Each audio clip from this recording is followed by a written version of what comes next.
I have tried to redo this video, make this video so over and over again so many times. And every time I get to a point where it's like, do I want to say this? Do I want to say this? So I'm going to do the best I can with this. To talk about this issue, I need to use masculine pronouns to describe Chris Chan, because I'm going to be talking about some issues that are concerning to me about how young boys are socialized and raised with autism spectrum disorders, and these are things pertinent to Chris that girls on the spectrum generally do not experience and do not encounter. I realize that Chris Chan uses female pronouns now, and I want to assure you that if I were speaking to Chris Chan directly or in their presence, I would use female pronouns and address Chris Chan as Christine as per their preference. I do not believe in whatever one's personal misgivings may be about trans identity or anything like that. I do not believe in being rude or willfully and antagonistically misgendering people. Kind of like when Blair White and Candace Owens debated on the Rubin Report, I believe it was, and the very first thing Candace Owens said, the very first words out of her mouth were to say that she wanted everyone to understand that she was actually talking to a man. That is unbelievably rude, unbelievably insulting, and yet another fine reason why I think Candace Owens is trash. But anyway, so to talk about this, though, and to explain everything properly, I need to use male pronouns for that reason. Also, respectfully, I do not think that Chris Chan is of the mental capacity to make an informed and rational decision about gender identity. Chris Chan has been tormented and tortured by internet trolls for about 2 decades now, has been wildly gaslit in a number of ways that have included things like being made to wear women's undergarments and perform very highly sexualized, feminized humiliation rituals and that sort of thing. I do not think that it is reasonable to refer to Chris Chan in the feminine because of that. I shouldn't say that. I should say I don't think that it is. I don't think that it is appropriate because I don't think it acknowledges the full reality of what's going on. This is an individual that has been heavily abused and has had their worldview heavily shaped by their abuse. And even more so than that, it's a case where you have an individual that is very much not in touch with reality. It's an individual that is not in touch with reality who believes that they are a trans-dimensional being that moves back and forth between different universes, that the cartoon characters that they have invented are real and communicating with them, that that they have psychic and telekinetic powers, and all of this nonsense. This is absolute garbage. And so the idea that you are talking about someone who has made a rational and informed decision about their gender identity is, I think, not accurate. I almost said laughable, but I want this to be understood as something that is very serious, a very important issue to me, and something that is done with the intention of compassion. And the thing is, what I want to talk about is something that's not getting talked about enough. There is a triforce of responsibility when it comes to how Chris Chan became Chris Chan. First, there is Chris Chan's own actions, which he is responsible for. And those actions include the recent sexual assault against his mother. Now, the alleged sexual assault against his mother. Now, I want to emphasize, by the way, if you don't know who Chris Chan is, go watch the Chris Chan A Comprehensive History series, or any of the other expositional documentary pieces about him on YouTube. I'm going into this addressing the current situation and understanding trying to get people to understand what's going on. Larger concerns I have related to that. I'm not going to introduce who Chris Chan is and all of that. Anyway, the thing of it is, there has been a great deal. So anyway, talking about the triforce, there is Chris Chan, what he's responsible for. There are the trolls, and then there is the other piece of the triforce, which is the failure of parents and of society and of the medical community and all that. And I put those in one category so that for general sake. But those are the three elements. That Chris Chan, A Comprehensive History series begins with somebody, the narrator, saying what made him this way, what is the attraction, what keeps us fascinated. And that statement, what keeps us fascinated, I think somebody on Twitter, I saw just a passing comment on Twitter or YouTube or something like that summarized it perfectly in light of the recent events. Chris Chan, they said, Chris Chan is like when you have a choose your own path adventure game and you choose all of the worst possible options just to see what will happen. That's Chris Chan. Chris Chan, it's almost as if he, even beyond just being a high-functioning autistic, it's as if he is almost consciously yet, or like almost intentionally, but somehow unconsciously making the worst possible decision in every possible case. So I am on the spectrum myself, and it's something that I have been that I was very ashamed of and embarrassed by for a long time. It's something that I've been talking about more and more. And the reason why I would be embarrassed and ashamed by that is very obvious, because nobody wants to be on a sliding scale with Chris Chan. Now, the thing you have to understand is that the autism spectrum, persons on the autism spectrum include people like Chris Chan, but they also include people like Sir Anthony Hopkins, David Byrne from the Talking Heads, Dan Aykroyd, Daryl Hannah, all of whom have been diagnosed autistic. I know Gary Newman, the Cars, the guy who sang the song Cars. I believe he's self-diagnosed. I don't think he's formally diagnosed, but just as some examples, it covers a wide spectrum of issues and functionalities. In my case, I was fortunate that I was not diagnosed until I was in college. So I got to grow up not dealing with that stigma and not thinking of myself in that context.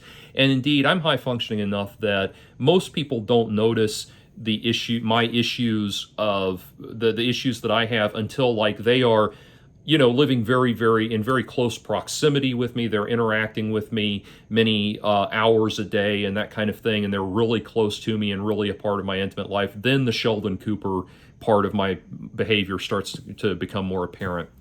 But then you have other people like Chris who are instantly and immediately away. It's instantly and immediately obvious. People tend to notice that there's something a little different about me, but they never, it's not definite what it is, versus Chris, where even the autistic layman will know immediately what's going on. And there is a dynamic, and this is why I needed to use male pronouns. There is a dynamic that occurs with boys. Girls who have autism tend to have a very different experience in a lot of ways because of how they're socialized, but boys encounter some very specific things. And you think about with parental dynamics, the same gender parent is usually the one that pushes and motivates you to become an adult version of your gender, to become a man, to become a woman, and the opposite gender parent tends to protect you and nurture you and that kind of thing. And you need both of those influences in your life. The problem is that there are toxic versions of those influences. And when it comes to when it comes to parents, when it comes to parents and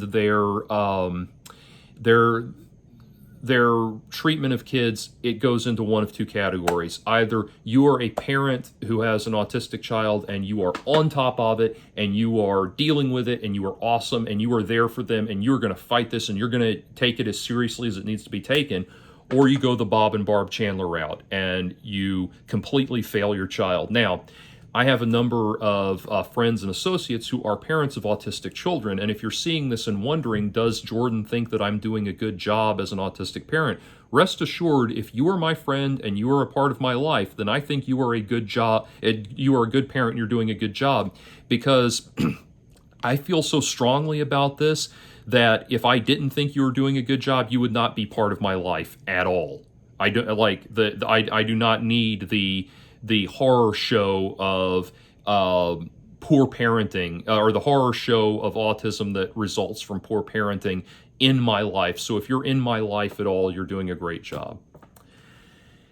I think that, by all accounts, Bob Chandler was embarrassed by his son's behavior and tried to kind of force Chris to become neurotypical by sheer force of will. Now, one thing that needs to be understood is that Chris Chan is about a year and a half older than me. And he's about a year and a half older than me. He and I both come from that same 80s, 90s growing up cycle. And it was a very different time period.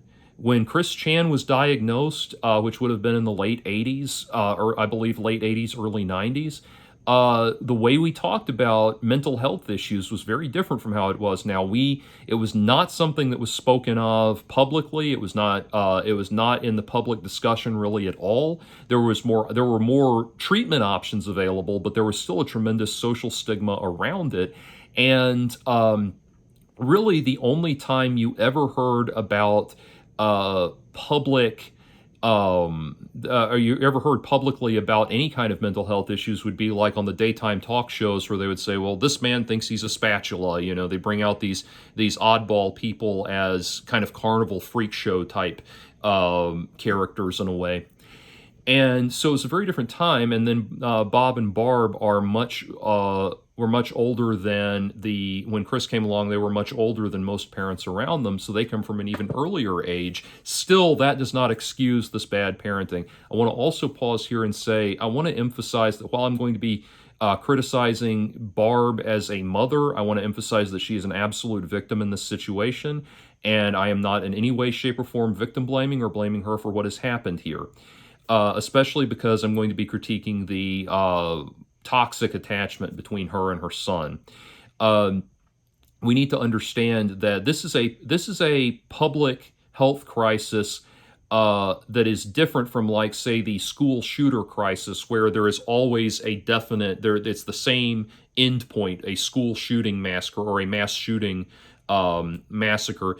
This is different in that the ultimate manifestation of this course is going to be different for everybody. So when I start talking about the attachment with the mother and that kind of thing, I'm not suggesting that Barb was bringing anything on herself, or that any mother would be bringing this sort of behavior on themselves. But I am saying that we need to be conscious of toxic attachments when they occur.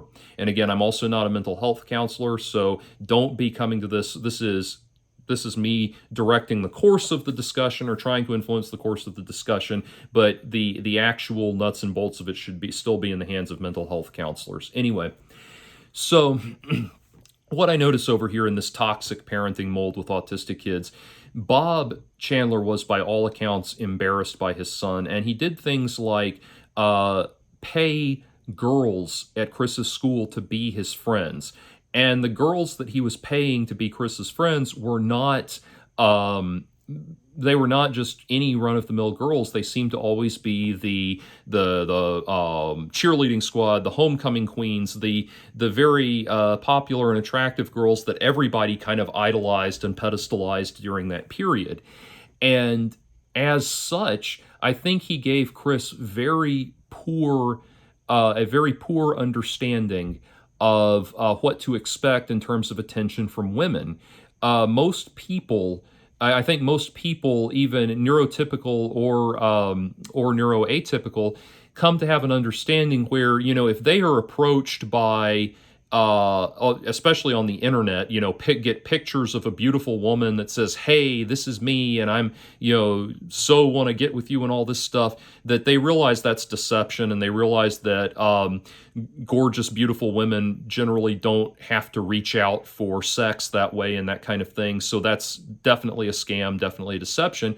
Whereas Chris had this artificial this artifice created around him of this fake attention from beautiful, attractive women, young women. And I think, again, Bob Chandler was Chris's first troll and set him up, unknowingly set him up for this.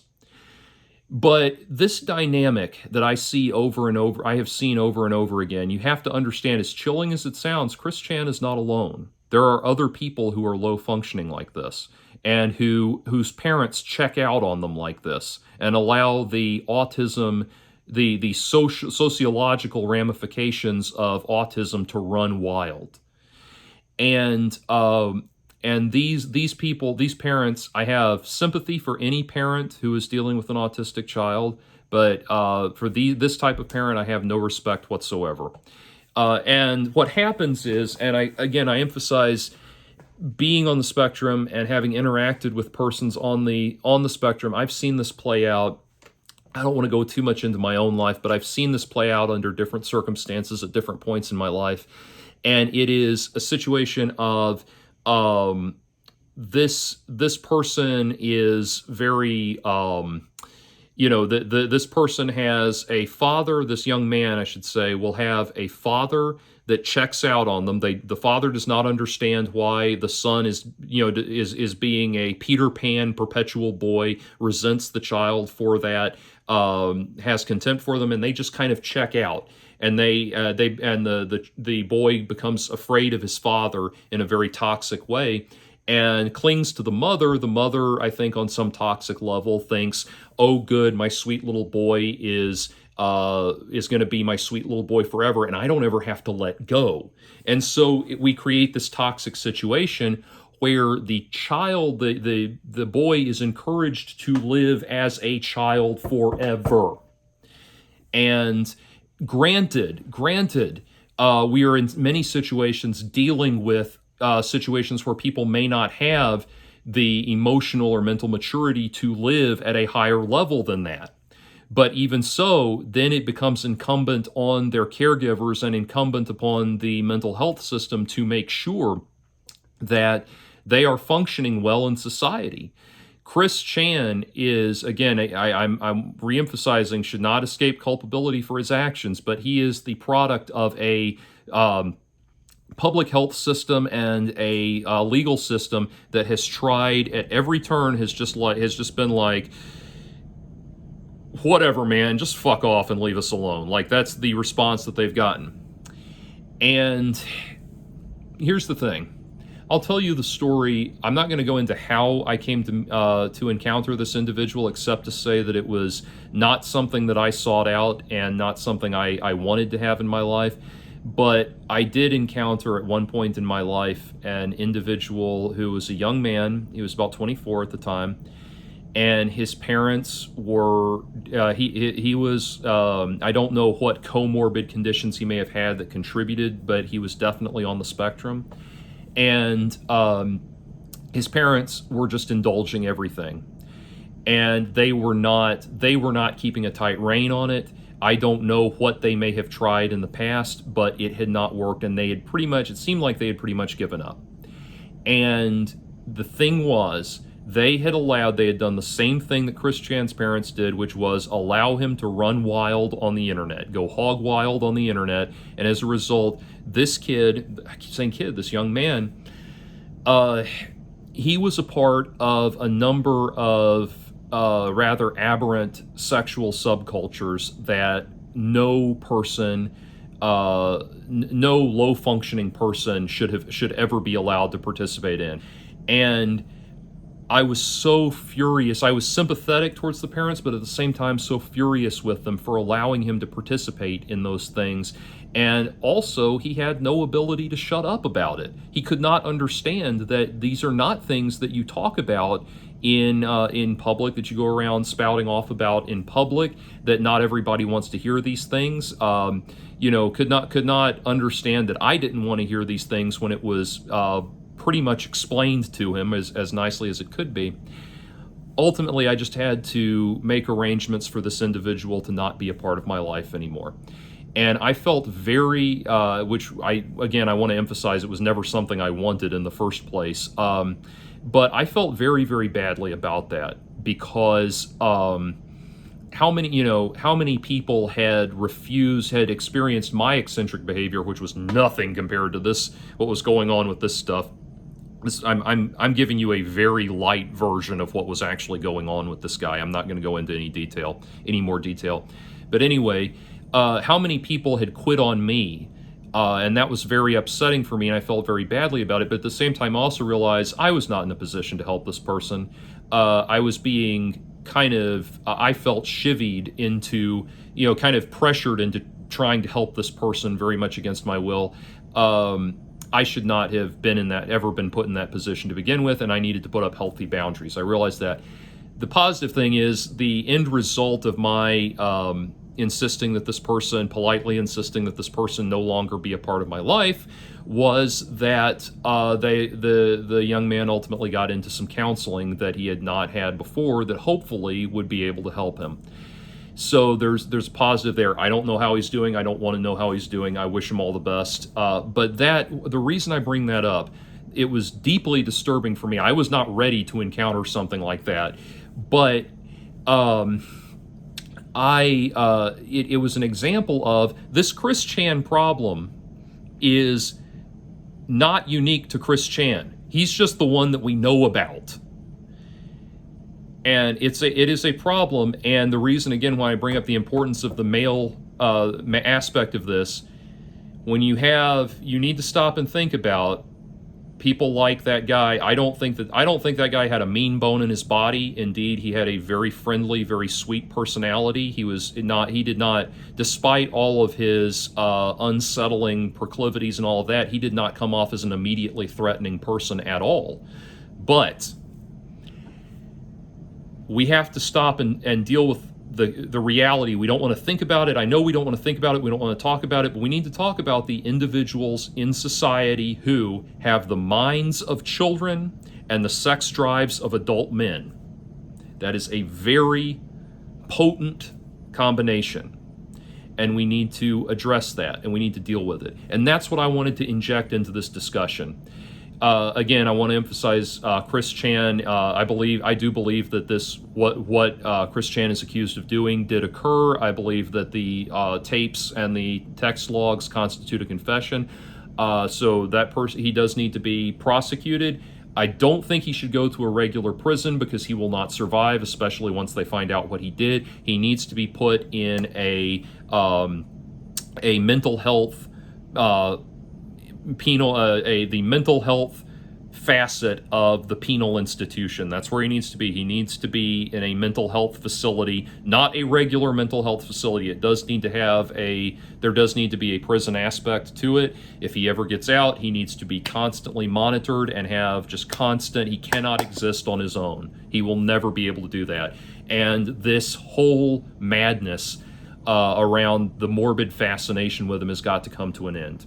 I doubt that it will, but we really need to start thinking about this differently and talking about this differently. And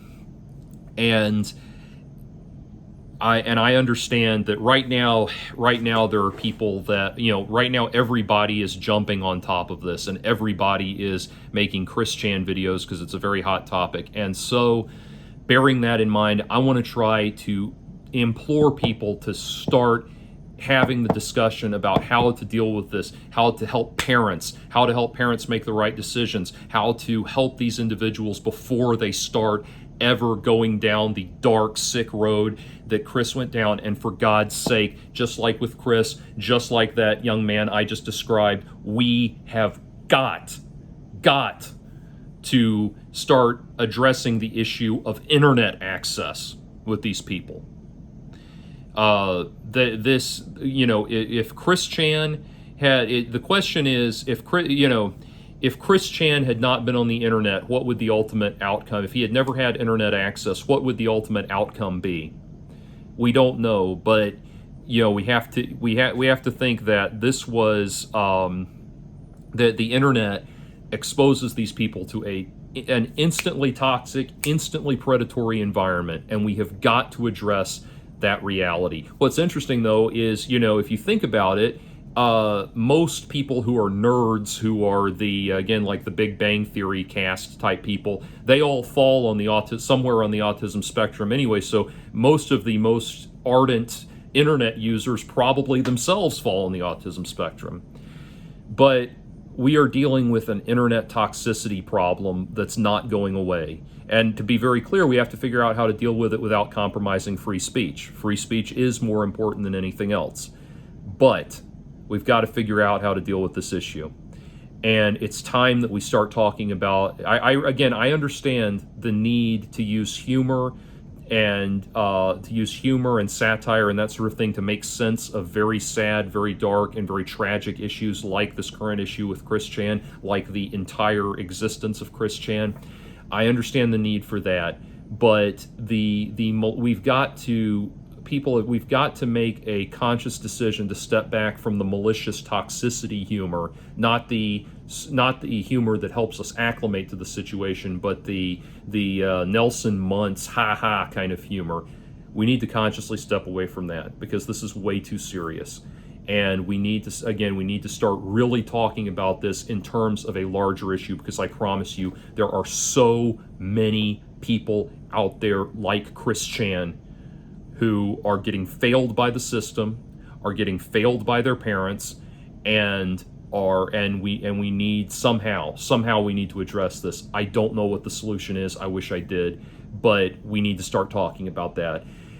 Finally, I think I have said everything in a way that is not inflammatory and is completely thoughtful and conciliatory.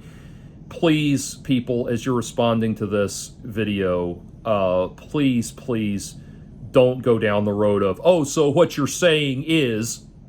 I'm not saying, and I'm not implying anything other than what I've literally said here. Please don't read anything more into it than that. I'm just trying to be helpful, trying to be a voice of sanity at a time of widespread public insanity. Thank you.